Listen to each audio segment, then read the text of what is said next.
Well, welcome to my sanctuary. Taking a little walk today. Got a lot on my mind. Wanted to sit back and think about a few things. And I had the camera with me. I thought, you know what, it would be a good time to send out a little message to everybody. It's beautiful, beautiful God's day. You couldn't ask for a better day than today. It's been hot down here in Alabama. I looked at the thermometer today and it's 104, which is crazy. It's never this hot. I guess I've been walking for, I think I'm sitting at about 7 miles now. I'm doing a workout every day, and just recently lost close to 64 pounds is where I'm sitting right now in the last 4 months from working out and getting in better shape, and thoroughly feeling a whole lot better. One thing I totally recommend to all the dads out there is trying to make that effort to get out and exercise and do something better for yourself. I know it's probably the toughest. It's one of the toughest things I've ever had to do, was get in better shape. But I got to thinking about it, that I've got two special kids, and I think one may be able to leave the house, and I'm not so sure about the other one. Y'all excuse me, the sun's messing with me.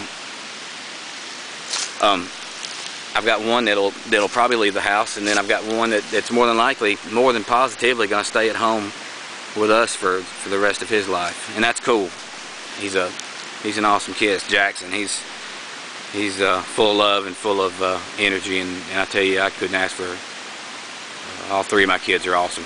But what we're talking about getting in better shape, and one thing that you may want to focus on is being a dad with a special needs child is maybe considering getting in better shape, dropping a few pounds, and I'll tell you a few simple ways you can do that, just to help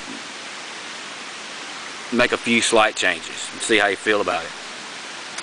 Number one, I highly recommend getting off Coca-Colas, soda pop. Down here in the South, it's called a Coke, and then someone walks up to you and says, "Hey Willis, you want Coke?" I said, "Yeah." "What kind?" "No, Mountain Dew." And Coke is what we call it. Some places call soda pop, some call it pop. It's different wherever you go. Whatever you call it, get rid of it. I stick with coffee, and I have an occasional Starbucks and light, and then coffee and water. I consume probably 12 bottles of water a day. If you can get on water majority of your day and get off those Coca-Colas, it's not the sugar as much as it is to me. I think the chemicals is what cause a lot of the problems in people. Next thing you may want to consider is have your last meal at between 5 o'clock and 6 p.m. in the evening, and don't have anything else. A lot of us go out to eat at 7 o'clock, 8 o'clock, gorge ourselves, go straight home, give the wife some sugar, and go right to bed. Bad news. Not going to work for you.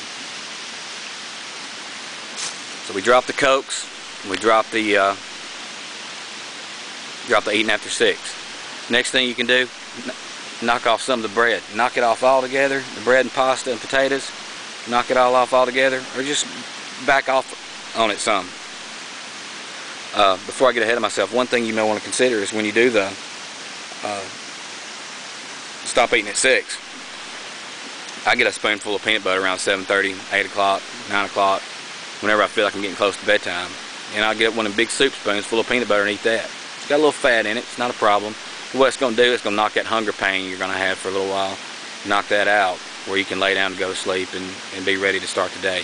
Then while you sleep, you'll burn off excess calories, and without the Cokes in your system in the early meal, you should be able to wake up with maybe a half a pound off or so. You can't never tell. Getting in shape, though, is important. Getting that heart checked out, taking care of yourself, going to the doctor regularly, making sure you're doing everything possible in your life to make sure you stay here as long as possible. That way you can be there for your child. There's no greater fear that I have than something happened to me or my wife. And knowing, I've made arrangements for others to take care of them, but what if I didn't? They go to the state, and they go to a state nursing home, or a group home, or assisted living or something. and I don't want that for my kids. So as a personal little personal challenge to you, think about losing some weight if you're heavy. Up the exercise up a little bit, Stairmaster. You know, take a walk in the evenings, clear your mind. Maybe go with a multivitamin. Anything you can do to help you out, I think it would be huge. So think about that, and I'm going to kick back here and enjoy this water a little bit longer and head on back. It's going to be dark soon, and I'm about 7 miles from the car, so